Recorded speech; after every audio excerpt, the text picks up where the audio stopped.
Hey listeners, thanks for dropping in.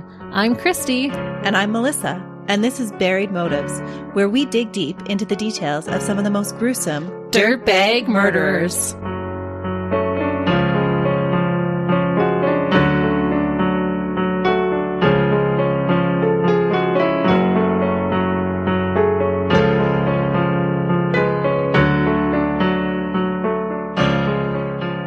Hey listeners. Welcome back to Buried Motives. Thank you for spending some time with us today. We are excited you're here. A few weeks ago, before our Broken Hearts collaboration, I brought you the case of Stephanie Lazarus. And while researching that case, I became intrigued. Ooh, I love it when cases will connect. I do love it when cases connect. And this case was a direct result of researching the Stephanie Lazarus case. Oh, wow. Because I became so enthralled with that task force organized by the LAPD to investigate cold case files. It was organized in 2001 to solve over 9,000 cold case murders that had been sitting on shelves collecting dust. So this is the task force that ended up solving that murder. That's right. Okay. But I thought 9,000 cold case files? That's a lot of cases sitting on shelves. Oh, 100% it is. Mm-hmm.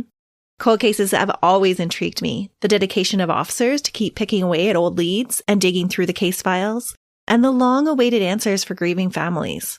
All of this just makes researching a cold case that much more fascinating to me. I think the people that work on them must be amazing individuals. Oh, they'd have to be. Mm-hmm. Can you imagine working on one puzzle for years and years on end? No. The dedication that it takes for these detectives to keep on digging is amazing to me. And I doubt when any of these detectives started that they would ever have guessed the things that they would uncover. One of the biggest breakthroughs for the LA task force came from an unexpected place. An inmate already behind bars. Ooh, a whistleblower. No, it wasn't. Oh, really? No. He was actually guilty of much more than the rape conviction that he was already serving time for. Oh, he was the dirtbag in a cold case. That's right. Ah. And not just one cold case. Oh, really? In March 2002, Maria Martinez, a 47-year-old homeless woman who struggled to survive on the streets, was brutally attacked in a desolate alley. That night, as she was selling cigarettes outside of a shelter alone, a man who worked as a security guard at the shelter, as part of a drug rehabilitation program for cocaine abuse, lured her into the alley asking for a lighter. When she handed it over to him, he used it to smoke crack cocaine. But instead of returning it, he turned on her with horrifying violence. Without warning, he wrapped his arms around Maria's throat in a crushing chokehold, cutting off her breath as he dragged her behind a dumpster, hidden from view. There, he raped and sodomized her. Oh my goodness. Afterwards, he warned her that if she went to the police, he would kill her. And then he just left her there, confident that she would keep silent.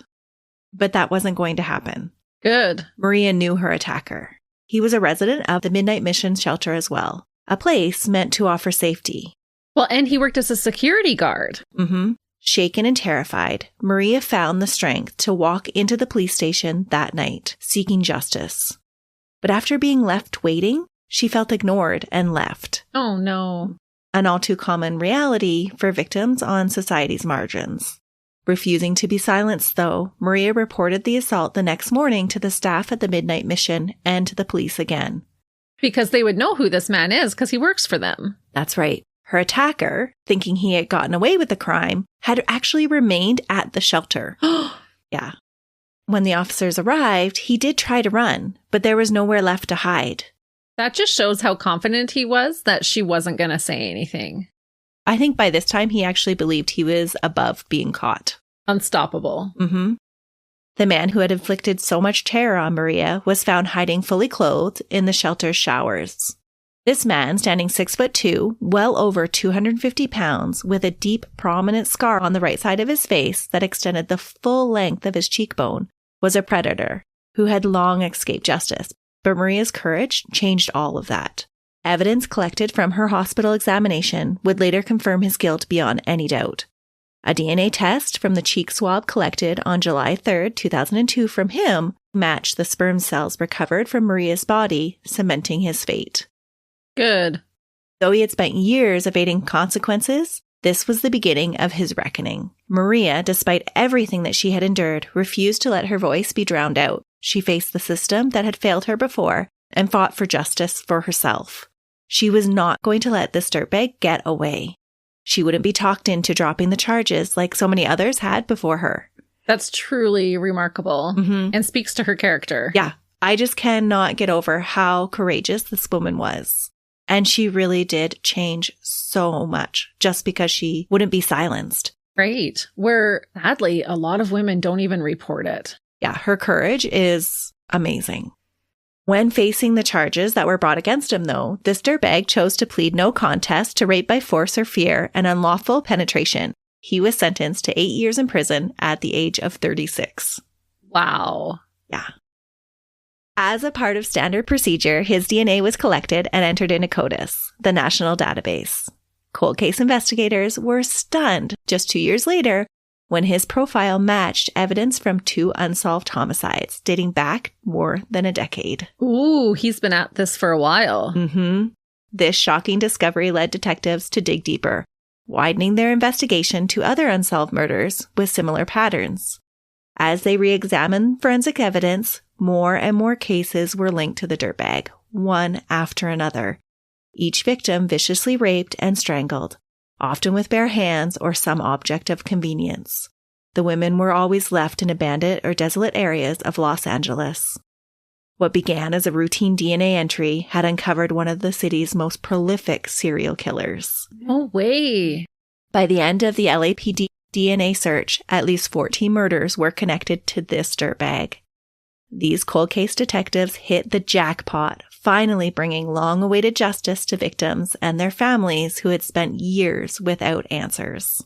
Oh. Can you imagine what it would be like? Just hit after hit after hit. It would be remarkable, but also horrific to think that each one of those hits was a life that he took. Yes. Wow. It's shocking that he got away with it for so long. Well, there were a lot of things that led into him getting away with it for so long. Los Angeles in the 1980s and early 1990s was a city under siege. Murders soared as gangs waged brutal wars over territory, fueled by crack cocaine and a PCP epidemic. In 1981 alone, there were over 302 murders. 302? That's just about one a day. Yeah. And in 1992, there was a whopping 424. Ooh, that's more than one a day. Right. To put that in perspective, there was only 268 murders in 2024 for a city where there was over 3 million more people today. Oh, that's significant.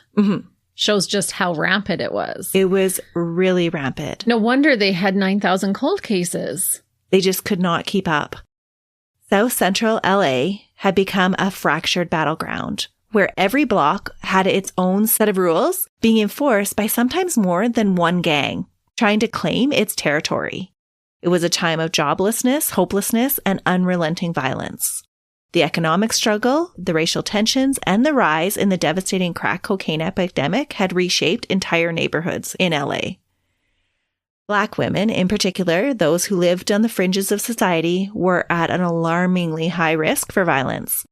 Many victims were sex workers or struggling with addiction, making them vulnerable to predators who knew their disappearances would go unnoticed by a society that had already marginalized them. And were most of his victims homeless, like Maria was? Yes. His MO is very distinct. So then it's harder, too, like you said, for them to be reported missing. That's right. The police, overwhelmed by the surge in gang violence and drug-related crime, deprioritized all these cases of homeless women. They just dismissed them as being easy targets. Their disappearances, met with police indifference and media silence, were spurred on by racial tensions at the time. And this indifference created a perfect hunting ground for multiple serial killers who operated in the area, knowing that they could strike without drawing much attention. And how sad is it to know that, okay, I can target this specific type of woman, and I know that I'm probably going to get away with it because the police aren't going to be too concerned. Right. This isn't the mayor's wife, so what are they going to care? That's exactly what they do. They knew that they could get away with it because they were targeting women that had nobody else that would speak up for them. Goodness. These women have already had such a hard life to be put in this situation.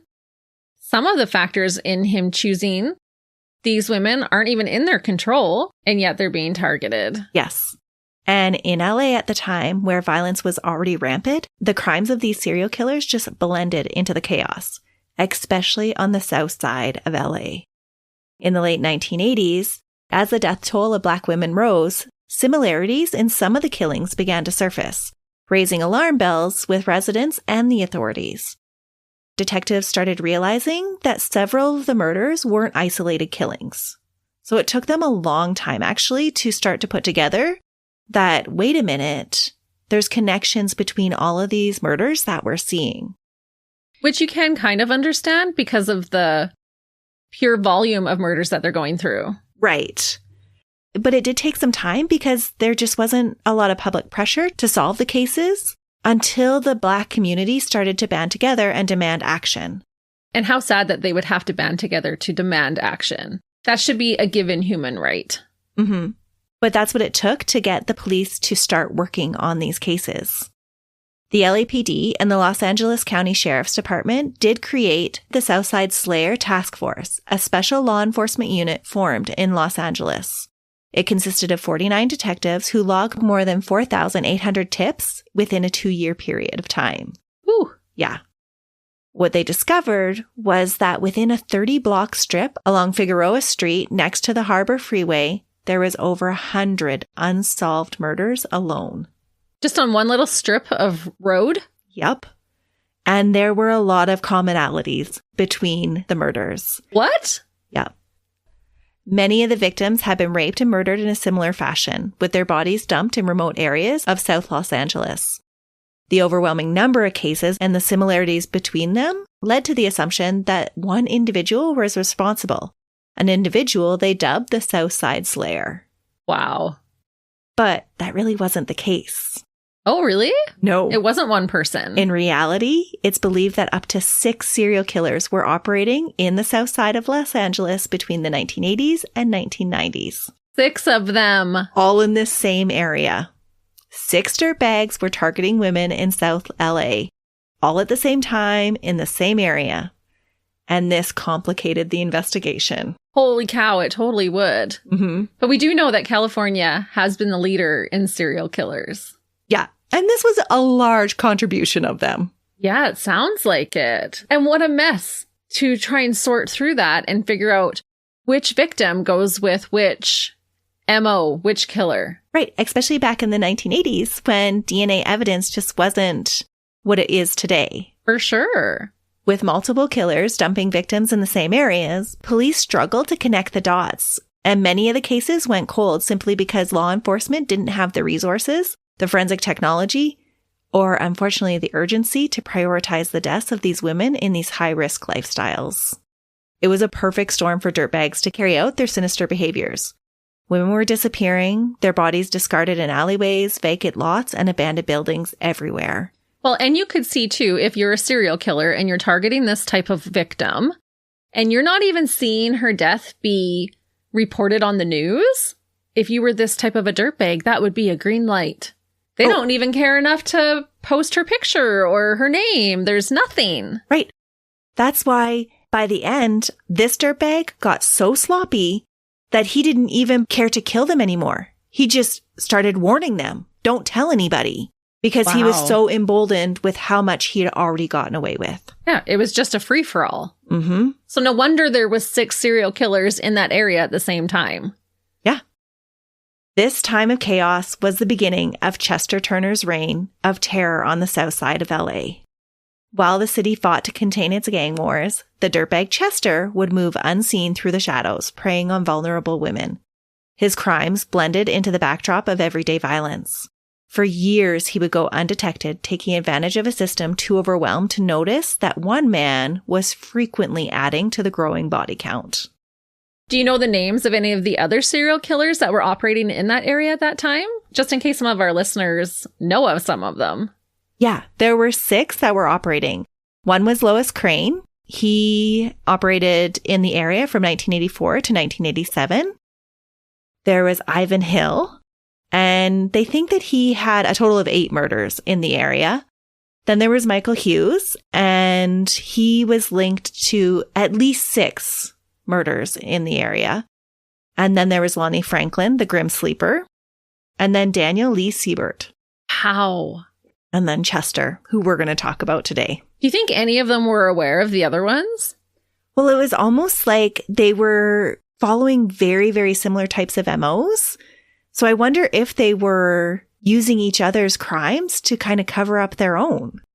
Well, because it would make more chaos for the police. Mm-hmm.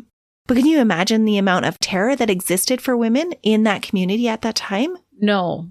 You would not be safe anywhere with that many serial killers operating, choosing very similar types of victims as well. I cannot imagine. Because even in a safe neighborhood, as a woman, you sometimes feel unsafe. Yeah.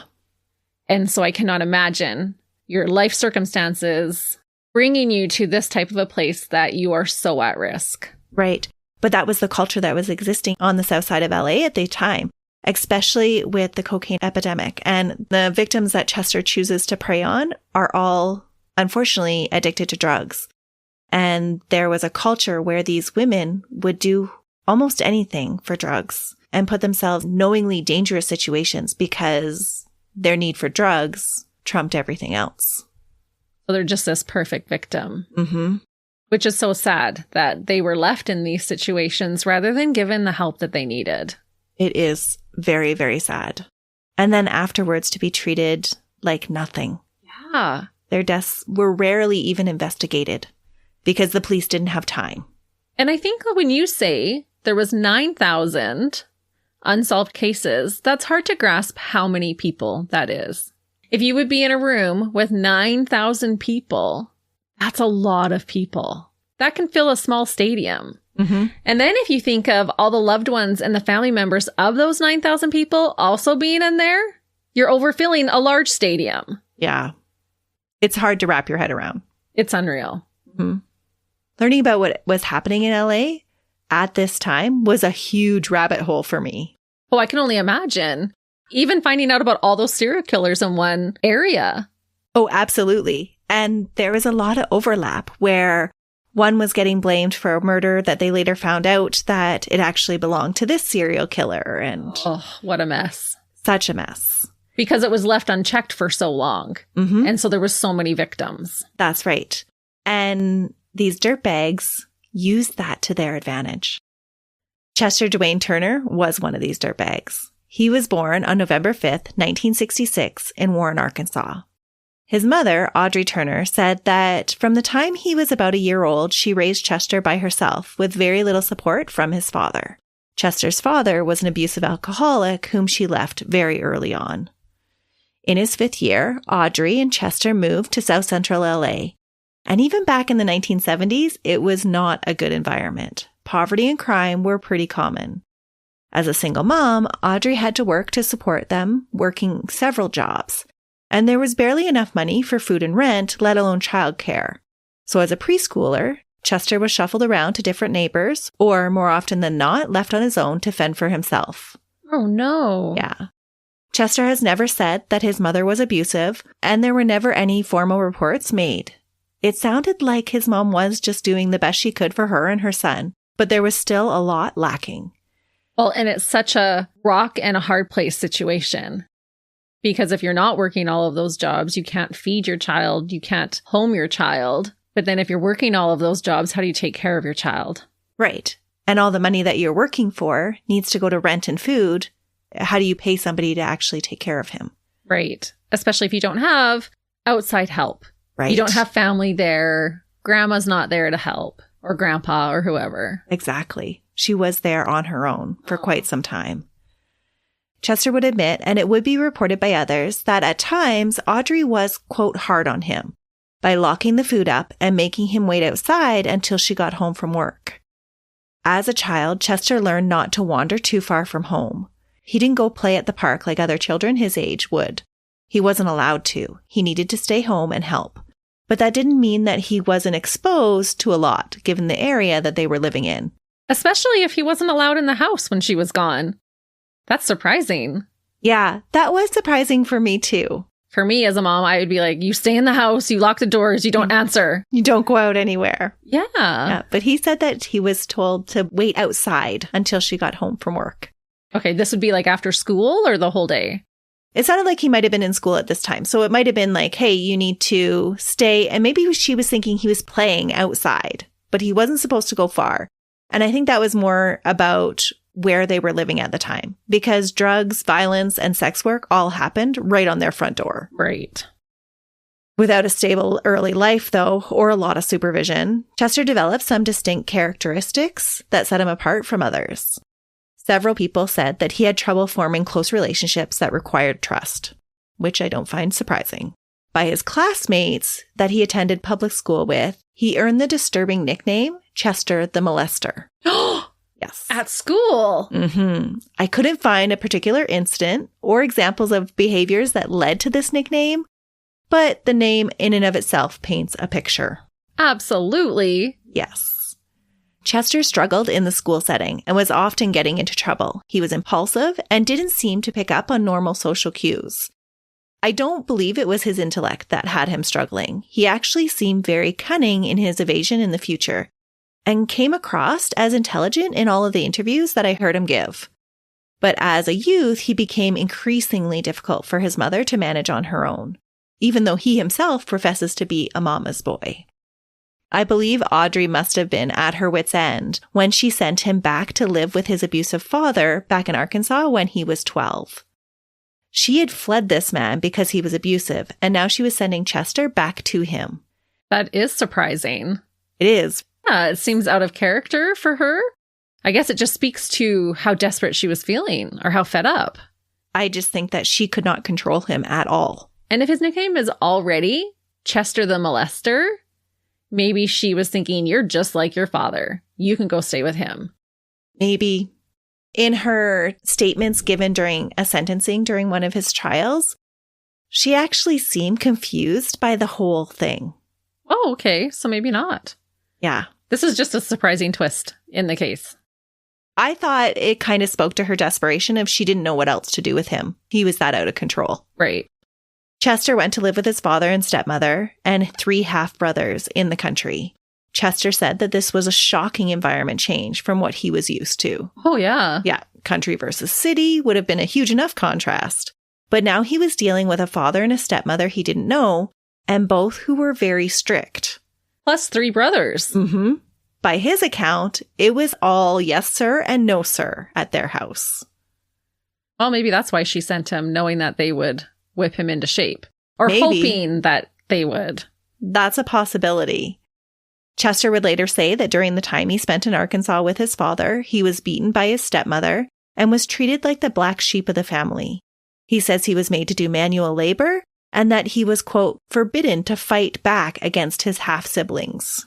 It didn't sound like it was a good environment when he got there, or at least what he perceived to be a good environment. But I think it's important to point out that he came from an environment where he had very little, I don't want to say discipline, but parental control. That's right, before. Yeah, and he's used to being by himself, making his own decisions, because if he's left to his own devices, he's not being told what to do every moment. No. And then he went to an environment that was very strict.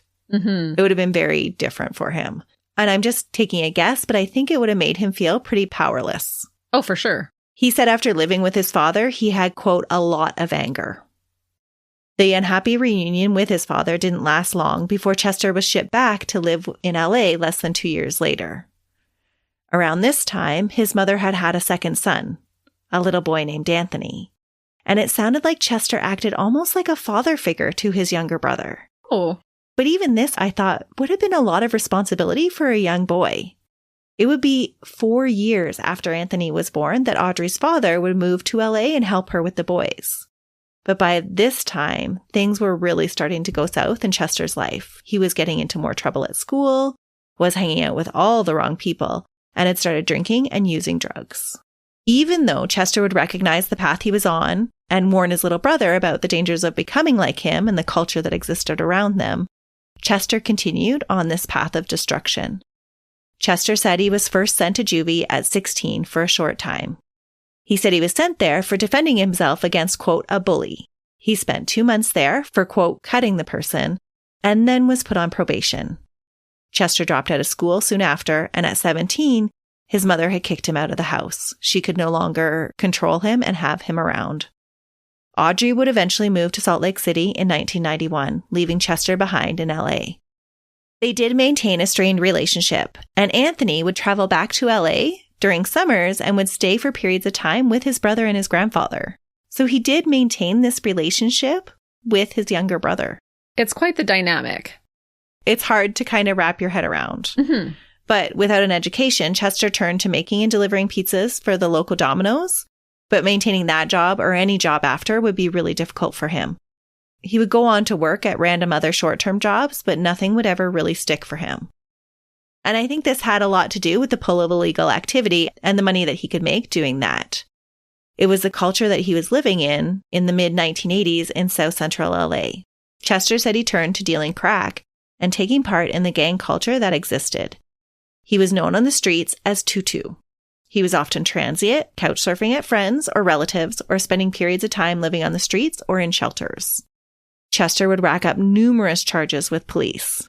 At first, it was mostly for petty thefts and drug-related charges. None of them were violent at first, but it was a lot of charges. The charges would eventually escalate. In 1985, he was arrested for great bodily injury, but at 19, those charges were dropped. This would happen 5 other times before an assault charge in 1991 would finally result in a measly 20 days in jail. Oh my goodness. These types of cases frustrate me so much, where you see the writing on the wall. I don't know how you can rack up so many different charges, and the judge is, okay, well, 20 days. We'll give you 20 days. Why would you not see all of these other cases that had been dismissed? And most of the time they were dismissed because the person that he had assaulted wouldn't press charges. Despite his lack of official charges, Chester was definitely a violent man and a disturbed one. Chester's violent temper gained him a reputation. He hung out on Figueroa and 76th Street, earning him the nickname Cisco, named after the wine cooler he preferred. He got into fights with neighborhood children and frequently hung out with local sex workers on Figueroa Street. According to a close friend, he was, quote, known in the neighborhood as someone who would go off his rocker when he got mad. Ooh. He would also face several charges for indecent exposure, disorderly conduct, and soliciting lewd acts. Ew. Yes, he sounded like a very creepy guy that lived on the corner. Ew. That's gross. No one wants to see that. Put it away. He does lots of that in front of everybody. And how people think he's not going to turn into a sexual predator. The writing is on the wall in hindsight. Well, this isn't him turning into a sexual predator. He's actually been a sexual predator this whole time. Well, since school, Chester the molester. Ugh. Chester was able to have a few short-lived relationships with women, but they were turbulent at best. He didn't have any that lasted.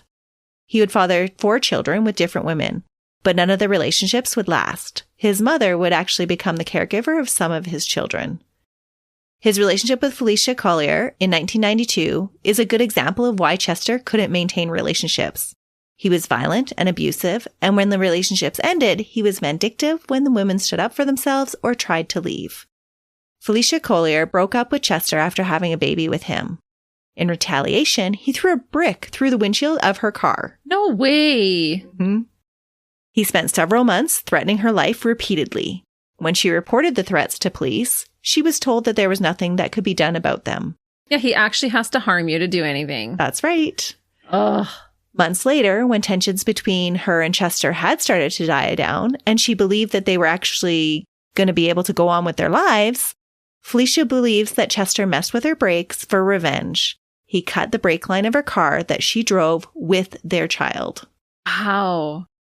These ongoing struggles with Felicia resulted in one of her relatives shooting Chester. Really? Mm-hmm. That's what it took to stop him. I can totally relate to how you would feel that way.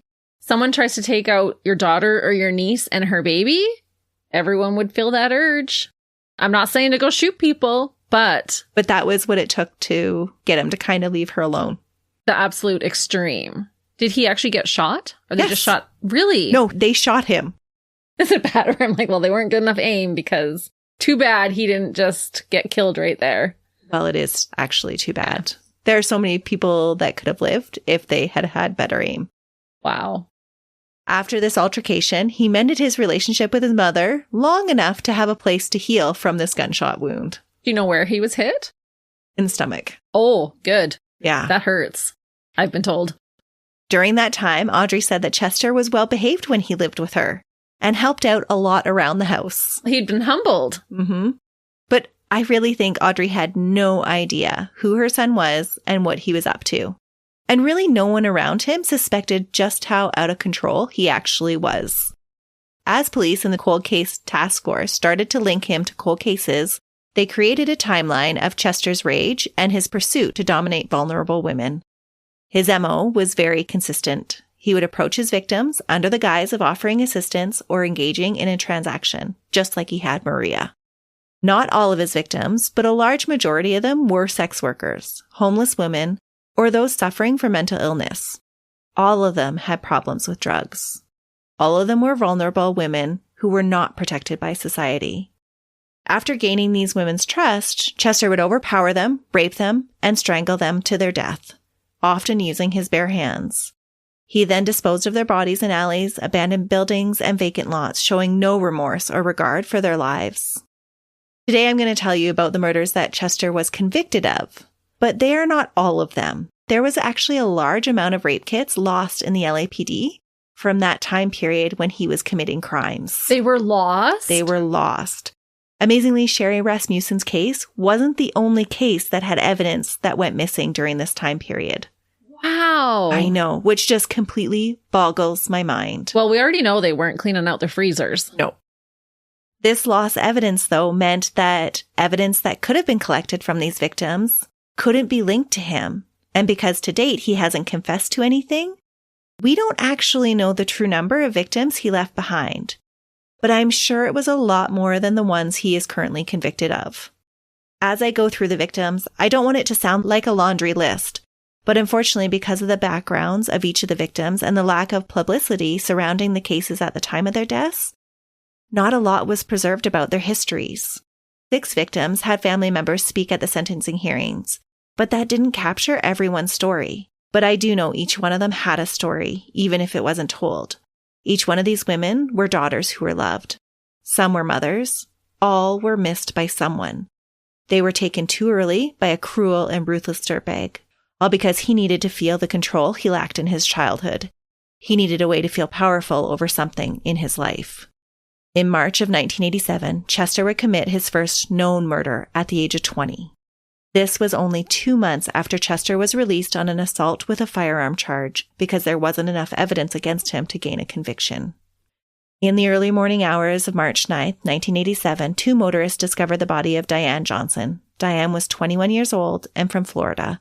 Her body was found in a roadway in a construction area west of the Harbor Freeway. This was just 6 blocks from where Chester was living at the time.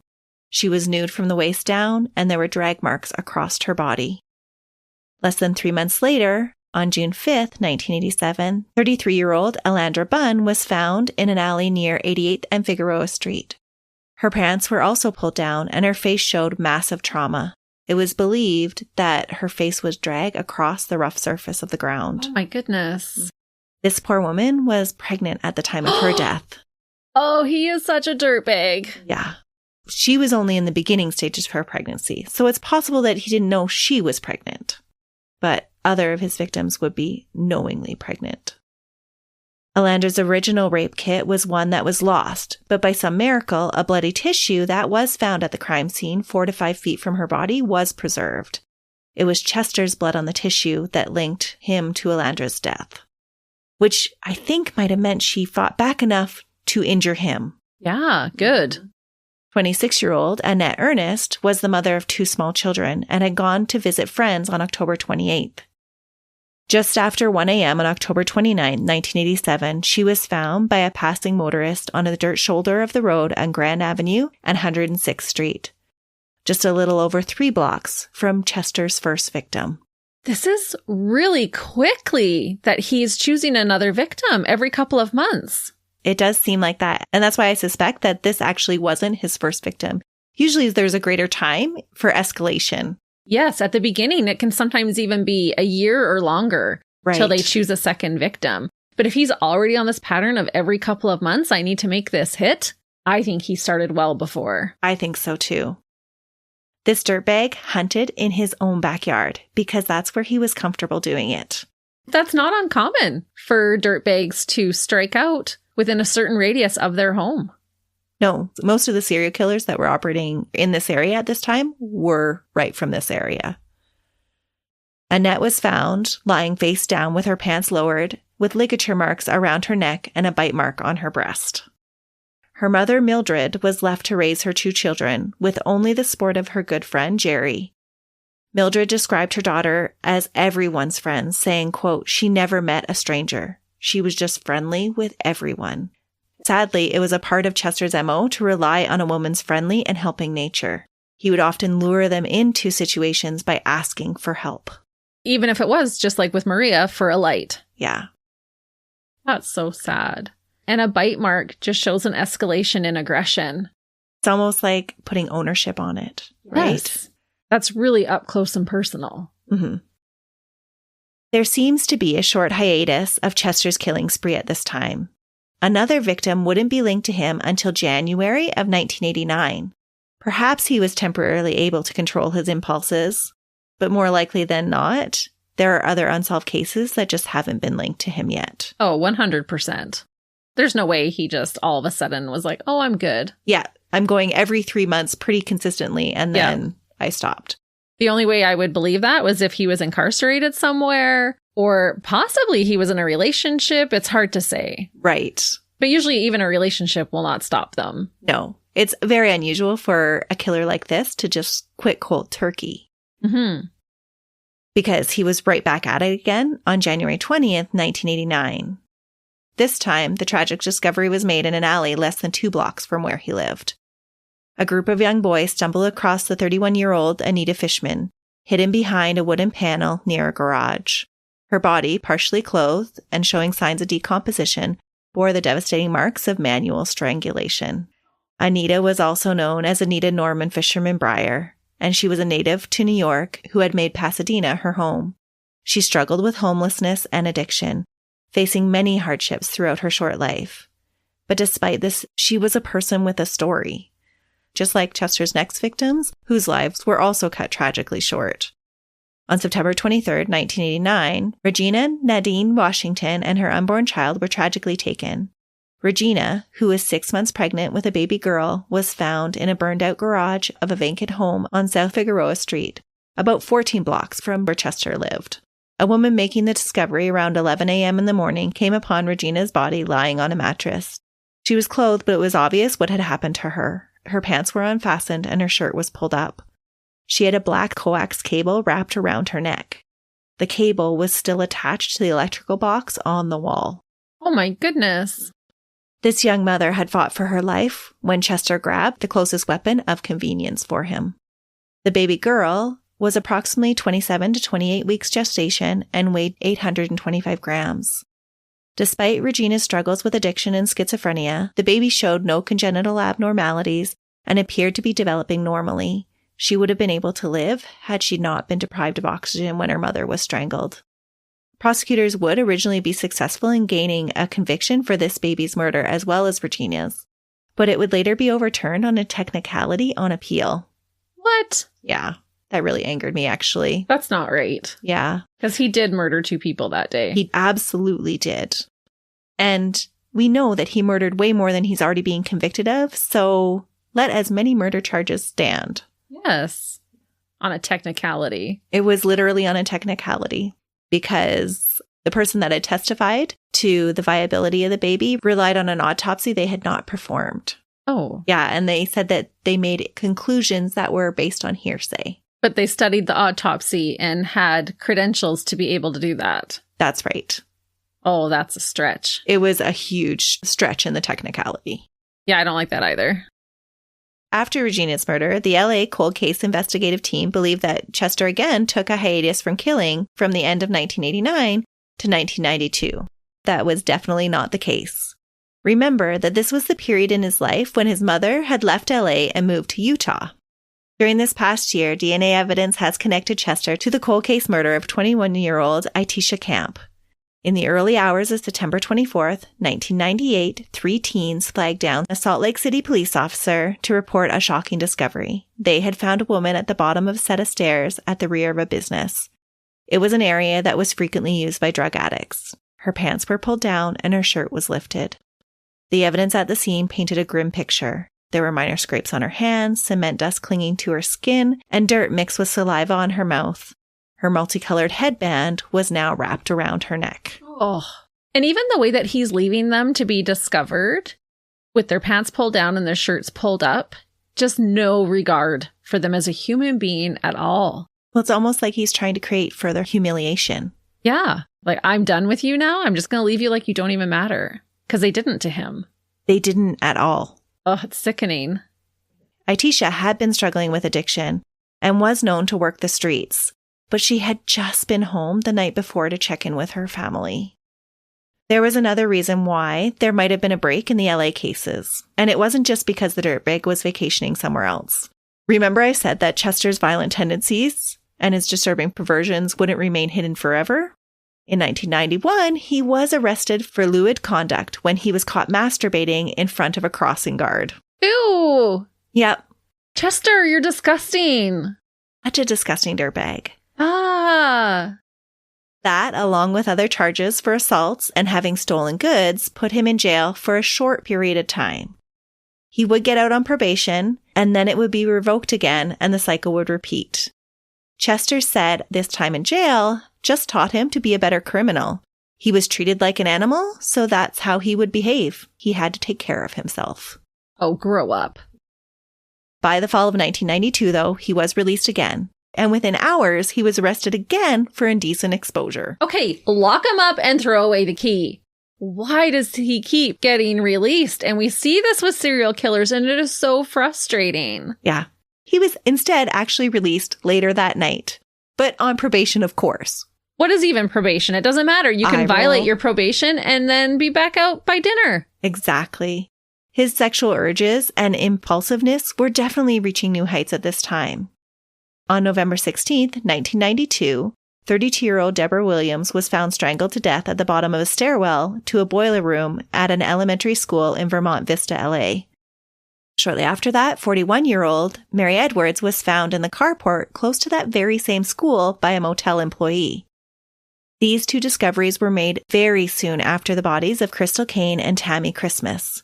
Both of these women were also found close to this same school. In all of these deaths, there were no eyewitnesses, but it was believed at the time that they were all linked to one man. In late December of that same year, a custodian at the school was arrested for sexual assault, and he seemed like the perfect candidate for detectives at the time to pin the 4 murders on. David Allen Jones was a convicted rapist and had a long history of interacting with sex workers. But wait, he was hired at the school? Yeah. A convicted rapist? Mm-hmm. Remember the times? There wasn't a lot of background checks going on. Oh, ay. Yeah, there's so many things wrong with this. Oh, man. But after a lengthy interrogation by police, he actually confessed to being with all of these women and killing them. What? Yeah, only he didn't. While being a dirtbag as well, David had an IQ of only an 8-year-old and was talked into confessing after he waived his rights to a lawyer. Oh, okay. Yeah. That explains it. At his trial, it was revealed that his blood type O, did not match the blood that was found consistently at all 4 crime scenes, which was actually type A. I'm so glad that his blood was found at multiple crime scenes. It means that at least these poor women tried to fight. Mm-hmm. At the trial, this was considered a minor discrepancy by the jury who convicted him of 3 of the 4 murders. Minor? Mm-hmm. A minor discrepancy. That is the discrepancy. That's a broad general thing, but when it's not even the same blood type, that's a huge indicator that this is not your person. But nobody seemed to care. They were solving cases. David was sentenced to 36 years in prison in 1995. Well, good, because he deserved to be in prison. Yeah, but not for these murders. No, but I am actually surprised if he has the intellect of an 8-year-old that he was just given murder and not sent to a facility. Oh, he wasn't at all. That's interesting in and of itself. Yeah, there's a whole case that we could probably do on David. Because like I said, he is a dirtbag, but he wasn't the dirtbag in this case. David's convictions wouldn't be vindicated until March 4th, 2004, when DNA would be retested to show that Chester was a match for Deborah and Mary's rapes. There was no remaining DNA evidence to test for the other two women, so Chester has not been charged for their deaths, but he is a type A blood type. But David was exonerated for those ones as well? Mm-hmm. Okay. Chester had no remorse for those he killed, so he certainly didn't have any remorse for the man that was wrongfully convicted of his crimes. It didn't slow him down in the least. On the morning of April 2nd, 1993, at 9:15 a.m., a construction worker made a grisly discovery in the backyard of a vacant building at 7812 South Figueroa Street. It was 29-year-old Andrea Triplett. She was 5.5 months pregnant with her third child at the time. And at 5.5 months, you're usually clearly pregnant. Right. And the woman before was 6 months pregnant. He knew that they were pregnant. When Andrea's mother, Jerry Johnson, received the devastating news of her daughter's murder at work, she was overwhelmed. She said, quote, "I screamed so loud the whole building came to see what was wrong." Then she said she tried to head home, probably thinking of her grandchildren and wanting to get to them, but she fainted. Oh, yeah, it's the worst news you could ever get as a parent. Absolutely. It would be bad enough to learn that your child had died, but even worse to find out that they died in such a horrific manner. Mm-hmm. To add more to this tragedy, Jerry was the same friend that had supported her friend Mildred when her daughter Annette was killed. Two friends, both of their daughters, were killed by the same man. Mm-hmm.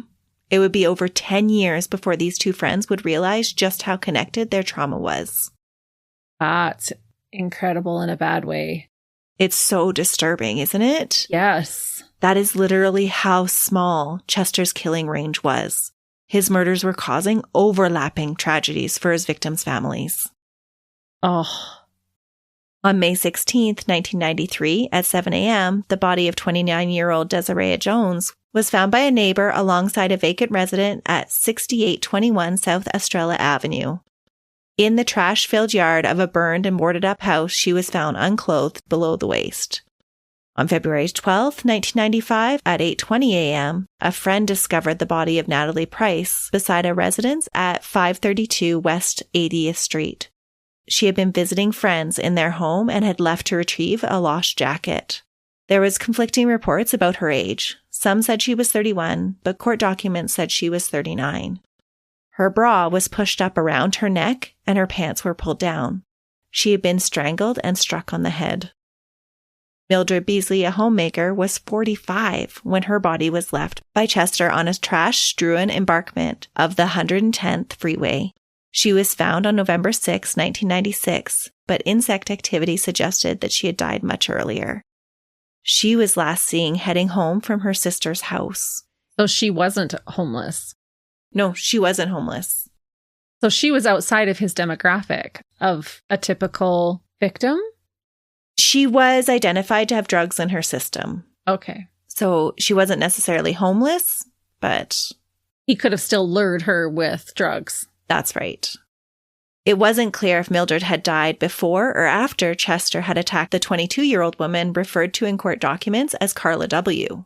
Carla's run-in with Chester on October 1996 gave more insight into how he would approach his victims. Chester approached her while she was walking alone, and then without any indication, he was attacking her, grabbing her by the arm and by her crotch. He tried pulling her into a nearby alley, but she struggled and fought for her life. Her screams were heard by a patrol car that was driving by, and Chester fled. He was later caught, and I believe that his probation at this time was revoked, and he was supposed to spend 16 months in jail for this assault. But didn't.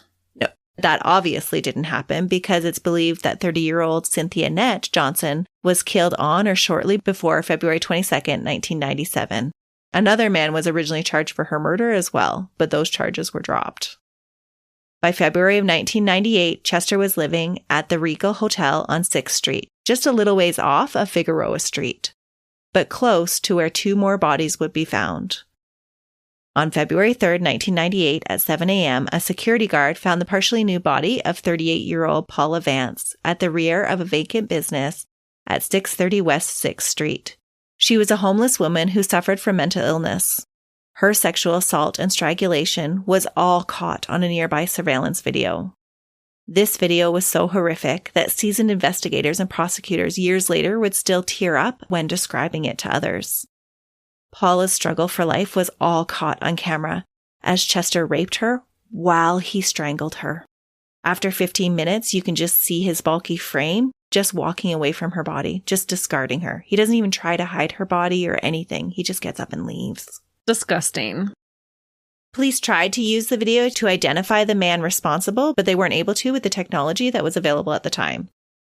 So it's after the fact, when his DNA matches, that they're able to say, oh, wait, we actually have this video. Yeah. Okay.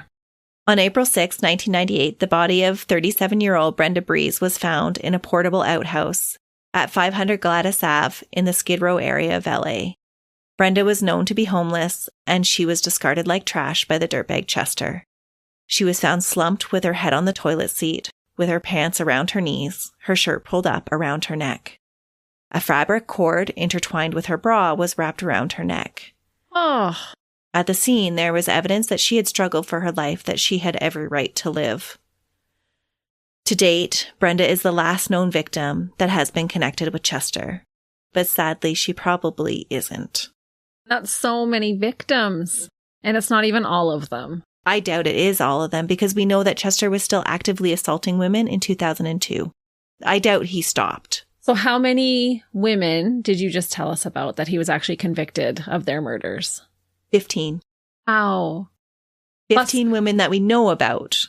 But that doesn't include those extra 2 women that were at the school. No, police are fairly certain that he murdered them, but they don't have enough to convict him for. Right. So convicted of 15, we're pretty certain 17, but it must be a lot more. Right, because we know with Maria's attack that he was still attacking women in the exact same way. Yep. But there's been a lot of speculation about why Chester just let Maria go that night. Had he just grown tired, or was he just too arrogant from getting away with murder for so long that he just thought it wouldn't matter if he left her alive? Or was he willing to risk getting caught? Yeah, it could be any of those things. It could even be he wanted her to live tormented. Maybe. With the things he had just done to her. Right? That would be a very sick twist. Either way, Maria's courageous battle to tell her story and fight for her own justice has resulted in justice for 15 other women. Oh, what a queen. Yeah. On April 30th, 2007, Chester Dwayne Turner was found guilty by a 6-man and 6-women jury for the 11 murders of Paula Vance, Diane Johnson, Annette Ernest, Anita Fishman, Desiree Jones, Regina Washington, Baby Washington, Andrea Triplett, Natalie Price, Mildred Beasley, and Brenda Breeze. He was sentenced to death. On June 19th, 2014, another jury found him guilty of the 4 murders of Alandra Bunn, Deborah Williams, Mary Edwards, and Cynthia Annette Johnson. He was sentenced to death for a second time. Then, in June of 2024, he was charged with Itisha Camp's murder. Legal proceedings are still ongoing. There has been some discussion about what would be gained in prosecuting the 25-year-old cold case, since Chester is already facing multiple death sentences. But to that, I say Utah still has the death sentence. Yeah, exactly. Right? Yes. Let him get the death sentence there. And every woman matters. But there's been some talk, are we actually going to do this because of the cost to extradite him and do all the legal proceedings? Yep, absolutely. Actually, when you were saying this, I was sadly surprised that he did have these multiple trials. Because often after one conviction, they don't bother. Yeah, it was just 2 trials, and they convicted him in those 2 trials of multiple murders. Right. Yeah. I'm glad that they did. But they're still debating over Itisha's murder. But she's the one in Utah. That's right. In the few interviews that Chester has given since being incarcerated, he shows no remorse for what he has done. He doesn't even talk about it at all. He seems more concerned about setting the record straight about why he was charged with animal cruelty in one of his charges, and telling different versions about his early life and how he survived on the streets. It's really bizarre to listen to him talk about how he received this menacing scar across his cheek, as if that's all people want to know about. No, nobody thinks you're cool. Nobody wants to know about you and your scars. He almost cockily tells one interviewer that the police told him that there are other murders they suspect him of, but they just don't have enough to prosecute him for. Sounds very narcissistic. So narcissistic. But to date, he's not talking about numbers. He probably doesn't even know. I would think that if you're killing women this rapidly and not even turning around to look at, you're just walking away from their dead bodies, does he even know the exact number? Oh, I doubt it. I don't think he would even care. I'm sure he doesn't even know all their names. Blatant disregard for human life. Mm-hmm. It's hard to describe how he comes across because he's telling all these stories like he's this great big tough guy, but he's just a small, pathetic excuse of a man that had to go after vulnerable women to feel tough. Right. Yeah. How tough are you? His interviews were seriously maddening to me. You're a cowardly slime bucket. Mm-hmm. Today, Chester Turner sits on death row at San Quentin State Prison, awaiting death, but that isn't going to happen anytime soon because California's death penalty is currently under a moratorium. And that is the case of the dirtbag Chester Turner, one of the most prolific serial killers of LA, a ruthless, remorseless, sniveling excuse of a man who left a trail of devastation in his wake, a predator who targeted vulnerable women, but ultimately was caught when his DNA exposed his decades-long crimes. What a dirtbag. The sheer volume of his victims is shocking. Yeah. He made a career out of raping and murdering women. And for him, I believe it was all about power. Yeah. Which it often is with dirtbags. Yes, unfortunately. And on that note, we'll be back again next week with yet another dirtbag. Until then, see ya. Bye.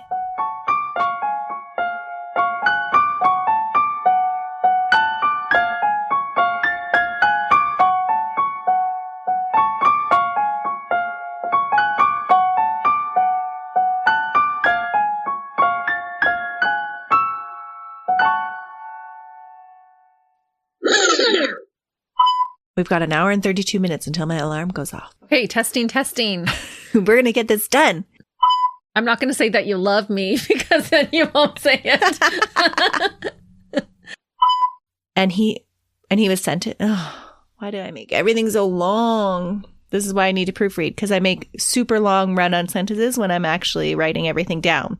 I literally spew every single thought in my head and then I go back and proofread and break it up into sentences. So this is one sentence. Ready?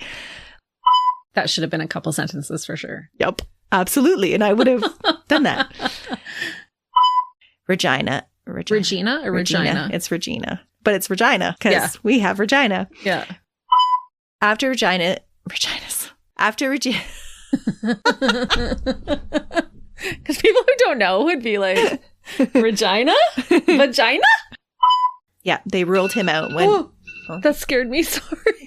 No, that's okay. I forgot I had that. At 682 South Estrella. At 6... At what? I can do this.